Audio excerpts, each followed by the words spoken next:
Hello, I welcome you all once again to my channel Explore Education. I am Dr. Rashmi Singh, Assistant Professor, Department of Education, SS Khanna Girls Degree College, University of Allahabad.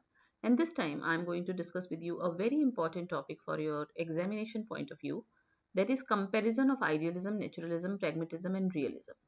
आदर्शवाद, प्रकृतिवाद, प्रयोजनवाद या उपयोगितावाद और यथार्थवाद के बीच में तुलनात्मक अध्ययन। अलग अलग हमने इन सभी दर्शनों के बारे में पढ़ लिया है, लेकिन अगर इनको एक साथ इन टोटलिटी होलिस्टिक व्यू इनका एक चाहिए तो बहुत दिनों से मैं आपसे ये शेयर करना चाह रही थी कि आप हर फिलोसफी को एकदम उसका जिस्ट समझ जाइए, उसके फंडामेंटल प्रिंसिपल समझ जाइए, तो आप खुद ही उसके हिसाब से शिक्षा का उद्देश्य क्या होना चाहिए, शिक्षण विधियाँ क्या होनी चाहिए, पाठ्यक्रम क्या होना चाहिए, क्या पढ़ाया जाए, कैसे पढ़ाया जाए, वो फिलोसफी किस प्रकार के अनुशासन को सही मानती है, शिक्षक कैसा हो, विद्यालय की क्या पृष्ठभूमि हो, सब कुछ आप बिना रटे हुए लिख सकते हैं अगर आप उसके फंडामेंटल प्रिंसिपल समझ जाएंगे तो। इसलिए ये एक और प्रयास इन सभी फिलोसफीज को एक साथ इन टोटलिटी डील करने का। तो सबसे पहले अगर आदर्शवाद की बात करें तो इसके प्रणेता आपको सुकरात, प्लेटो, कांत, डेकार्टे, स्पिनोजा, हीगल बाहर मिलते हैं पाश्चात्य में, और हिंदुस्तान में गांधी, टैगोर, दयानंद, विवेकानंद, अरविंदो घोष हमको आदर्शवाद की बातें करते मिलते हैं। प्रकृतिवाद में रूसो, सभी जानते हैं रूसो सबसे ज़्यादा काम है उनका प्रकृतिवाद पे। फिर इसके अलावा एरिस्टोटल हैं, आपके अरस्तु हैं, कॉम्टे हैं, स्पेंसर, डार्विन और बेकन का भी प्रकृतिवाद पर काम है। प्रकृतिवाद की के सिद्धांतों को इन्होंने माना है। और प्रयोजनवाद में जॉन डीवी हैं, किलपैट्रिक हैं, विलियम जेम्स, सीबी पियर्स। और रियलिज्म में रसल, बेकन, मिल्टन, कमेनियस और व्हाइटहेड हैं।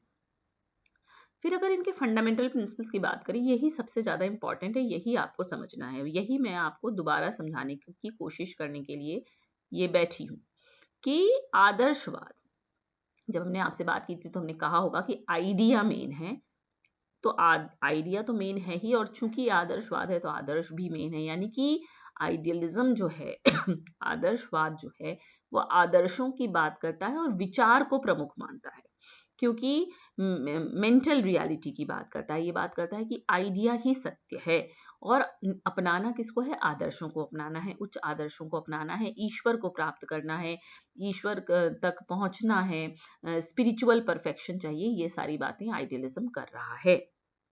तो it insists on God to achieve God, ये ईश्वर पर पे बल देता है और ईश्वर को पाने के लिए, यानी कि मोक्ष को पाने की बात करता है।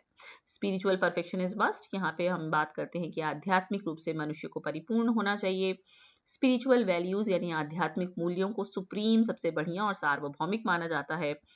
स्पिरिचुअल वर्ल्ड के एग्जिस्टेंस को ये एक्सेप्ट करता है, पारलौकिक आध्यात्मिक संसार के अस्तित्व को स्वीकारता है, और इसीलिए ये कहता है कि आपको अपना पारलौकिक संसार सुधारना है, इसलिए आपको इस लोक में सुप्रीम वैल्यूज को पाने की कोशिश करते हुए सैल्वेशन को पा लेना चाहिए।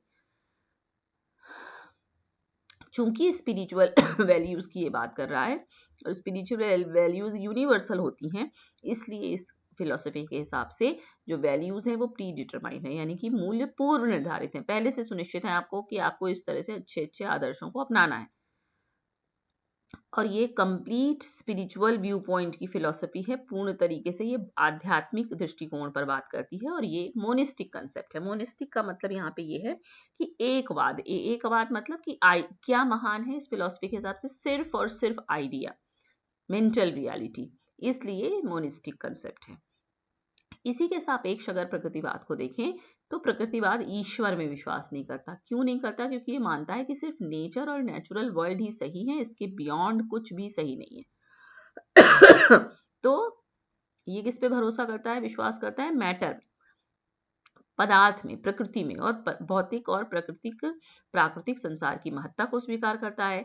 इसके हिसाब से कोई भी आइडियल और सुप्रीम वैल्यूज नहीं होती हैं। सही क्या होता है? भौतिक और प्राकृतिक जगत ही सही है, वही नियम सही है। इसलिए इसका एटीट्यूड जो है वो फुल्ली मटेरियलिस्टिक और मैकेनिस्टिक है, और ये भी एक मोनिस्टिक कंसेप्ट है, क्योंकि ये भी एक चीज सही मान रहा है। क्या सही है? नेचर सही है। क्या सबसे सुप्रीम है? Nature.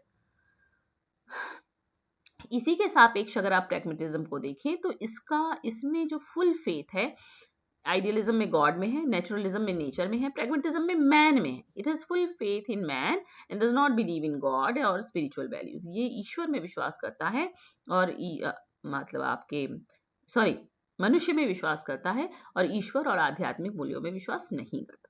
It upholds the power of man at supreme, मनुष्य की शक्ति को सर्वोच्च मानता है। Spiritual principles are not universal, ये कहता है कि आध्यात्मिक संसार, आध्यात्मिक आपके नियम जो है वो सार्वभौमिक नहीं है। क्यों नहीं है? क्योंकि महान कौन है? इंसान महान है, मनुष्य महान है और उसके हिसाब से उसके नियम देश काल परिस्थिति के हिसाब से चूंकि बदलते रहेंगे, इसलिए वैल्यूज प्री डिटरमाइन नहीं हो सकती और यूनिवर्सल नहीं हो सकती। They are in the making, वो अपने निर्माण की दशा में, निर्माणाधीन है, निर्माण चल रहा है उनका। Fully psychological and humanistic view point है, ये पूरी तरह से मनोवैज्ञानिक और मानवीय है और ये प्लूरलिस्टिक कंसेप्ट है। ये प्लूरलिस्टिक क्यों है? क्योंकि एक सत्य नहीं मान रहा, ये कह रहा है सत्य जो है, जो वैल्यूज हैं वो मेकिंग है, मेकिंग की प्रोसेस में है और वो रोज नित नई बदल रही है। उसी तरह से रियलिज्म क्या कह रहा है? रियलिज्म आपको पता है कि साइंटिफिक फिलॉसफी है, it believes in individual and social development. ये मनुष्य के वैयक्तिक और सामाजिक विकास पर बल देती है। ये मटेरियल वर्ल्ड को महान मानता है, महत्व देता है। कॉज एंड इफेक्ट रिलेशनशिप इसके लिए सही है कि कोई अगर कुछ हो रहा है, कोई घटना हो रही है तो उसका कोई कारण होगा, कोई प्रभाव होगा। क्यों? क्योंकि साइंटिफिक प्रिंसिपल्स को सही मानता है, यूनिवर्सल मानता है और यूनिवर्सली एक्सेप्टेड मानता है। इनके हिसाब से problems of real life become ideals and values, यानी कि चूंकि ये सिर्फ इस संसार की बात कर रहा है, इसलिए कह रहा है कि मनुष्य को खुश रहना चाहिए, सुखी रहना चाहिए, सिर्फ इस जगत की समस्या के बारे में सोचना चाहिए और वैज्ञानिक दृष्टिकोण अपनाना चाहिए। फुल्ली साइंटिफिक है और ये भी प्लूरलिस्टिक कंसेप्ट है। ये भी एक सत्ता में विश्वास नहीं है। साइंस तो बहुत तरीके का साइंस है ना, और हर तरीके का मतलब जैसे ऑब्जर्वेशन से, एविडेंस से जो चीज सच्ची साबित हो जाए वही सच है। अच्छा, आइडियलिज्म और रियलिज्म में एक बेसिक अंतर ये भी है कि आइडिया क्या कहता है, आइडियलिज्म क्या कहता है कि सिर्फ आइडिया सच है और आइडिया में जो है वही सच होना चाहिए और जो रियल वर्ल्ड है वो इल्यूजन है। और रियलिज्म क्या कहता है कि सिर्फ जो रियल है वही सच है, आइडिया में तो आप कुछ भी सोच सकते हैं। मतलब कहने का मतलब वही सच है जिसको आप इंद्रियों से, इंपिरिसिज्म से, इंपिरिकल से, ऑब्जर्वेशन से, वेरिफिकेशन से सच साबित कर सके, है ना। फिर एम्स ऑफ एजुकेशन की बात करें तो सारा कुछ अब वही फंडामेंटल प्रिंसिपल्स गवर्न करेंगे कि क्या शिक्षा के उद्देश्य होंगे, क्या पढ़ाया जाए, कैसे पढ़ाया जाए, कौन पढ़ाए। तो आदर्शवाद चूंकि हमको आध्यात्मिक उसको वो देना है, परफेक्शन देना है, इसलिए सेल्फ रियलाइजेशन की बात करता है कि व्यक्ति स्वयं को समझे। स्वयं को क्या समझे? स्वयं को ये समझे, आत्मानुभूति हो उसको कि वो क्या है, वो परमात्मा का अंश है, वो इस जगत में क्यों आया है, इस जगत के मिथ्या चक्र को उसको तोड़ के, माया से दूर हटके उसको परम पिता को प्राप्त कर लेना है, मोक्ष प्राप्त कर लेना है। ये सच इंसान को समझ में आना चाहिए। तो बात किसकी करेगा? आध्यात्मिक विकास की बात करेगा। किसको अपनाना है? हमको ट्रुथ, ब्यूटी, गुडनेस अपनानी है। और शिक्षा का उद्देश्य क्या हो? हमारी सांस्कृतिक विरासत का कंजर्वेशन, प्रमोशन और ट्रांसमिशन, यानी आप उसको सुरक्षित रखिए, उसको और बढ़ाइए और उसको दूसरी पीढ़ी तक भी पहुंचाइए। फिर मनुष्य का जो इनबॉर्न नेचर है उसको हमको स्पिरिचुअल बनाना है और एक होली लाइफ के लिए तैयार करना है। और इंटेलिजेंस और रैशनैलिटी की भी बात आइडियलिज्म करता है क्योंकि आइडिया की बात कर रहा है। ओके, नेचुरलिज्म में क्या होगा? To perfect the human machine, हमको ह्यूमन मशीन को पूरी तरह ठीक करना है। प्रेजेंट और फ्यूचर हैप्पीनेस मिलनी चाहिए। नेचर की बात हो, चाइल्ड के नेचर की बात हो, चाइल्ड का नेचर प्रकृति के नेचर से उसका तादात्म्य स्थापित हो, सामंजस्य हो, है ना। Preparation for the struggle of existence, व्यक्ति को आप संघर्ष के लिए तैयार कीजिए। वो जो मनुष्य हो वो पढ़ लिख कर वातावरण से समायोजन करना सीखे। ये सारी बातें नेचुरलिज्म करता है। प्रैग्मेटिज्म क्या कहता है? इसमें चूंकि मनुष्य महान है और मनुष्य की देशकाल परिस्थिति रोज बदल रही है, इसलिए उसके यूटिलिटी भी बदल रही है, उसका पर्पस भी बदल रहा है, इसीलिए जो इसके उद्देश्य हैं वो पहले से पूर्व निर्धारित नहीं है। ये पूछा जाता है कि why it has been said that aims of education in pragmatism are not predetermined, तो आपको बताना होगा। फिर इसके शैक्षिक उद्देश्य इसीलिए देशकाल परिस्थिति के हिसाब से बदल जाएंगे। सोशल एडजस्टमेंट और हार्मोनियस डेवलपमेंट की ये भी बात करता है और ये बात करता है कि मूल्यों का निर्माण हो रहा है, होता जा रहा है। रियलिज्म क्या है? चूंकि ये साइंटिफिक फिलोसफी है और सिर्फ रियल वर्ल्ड की बात करती है, इसलिए कहती है शिक्षा ऐसी होनी चाहिए जो मनुष्य को, व्यक्ति को, बच्चे को वास्तविक जगत के लिए तैयार करे, उसकी फिजिकल और मेंटल पावर्स का विकास करे, उसकी सेंसेस की ट्रेनिंग होनी चाहिए। क्यों? क्योंकि सेंसरी वर्ल्ड को हमको सेंसेस से ही जानना है। मनुष्य को, बच्चे को एक खुशी सुखी जीवन के लिए तैयार करना, उसको नेचर और सोशल एनवायरनमेंट के से उसका तादाद में स्थापित करना और वोकेशनल एजुकेशन देना ताकि ये रियल वर्ल्ड में अच्छे से जी सके। फिर मेथड्स ऑफ टीचिंग। आइडियलिज्म ने कोई विशेष मेथड ऑफ टीचिंग की बात नहीं की, लेकिन इसके बावजूद वो बहुत सारे मेथड की बात करता है, जैसे question answer method, dialoguing method, Socratic method भी जिसको कहते हैं, कन्वर्सेशन हो, बातचीत हो, लेक्चर मेथड हो, बुक स्टडी हो, आर्ग्यूमेंट हो, है ना। नेचुरलिज्म क्या कहते हैं? कहते हैं कि नेचर में पढ़ना है, नेचर सिखाएगा, नेचर तो करके सीखिए, अनुभव से सीखिए, खेल के सीखिए, प्रेक्षण से सीखिए, खोज के सीखिए, मॉन्टेसरी, किंडरगार्टन, ये सारी बातें। प्रैग्मेटिज्म कह रहा है कि सब कुछ यूटिलिटेरियन होना चाहिए, उपयोगितापूर्ण होना चाहिए, सोद्देश्यपूर्ण होना चाहिए, इसलिए कोई भी विषय ऐसा पढ़ेंगे नहीं जिसका कोई उद्देश्य ना हो, कोई ऐसा काम नहीं करेंगे जिससे हमको कोई लाभ ना हो। तो पर्पसिव प्रोसेसेस ऑफ लर्निंग की बात करता है, लर्निंग बाय डूइंग, और अनुभव से सीखिए, करके सीखिए। और इसी हिसाब से किलपैट्रिक ने प्रोजेक्ट मेथड बनाया जिसमें बच्चा कर भी रहा है, अनुभव भी कर रहा है, उसमें कोऑपरेटिवनेस भी कर रहा है, सोशल इनपुट भी आ रहा है, और ये सारी बातें हैं।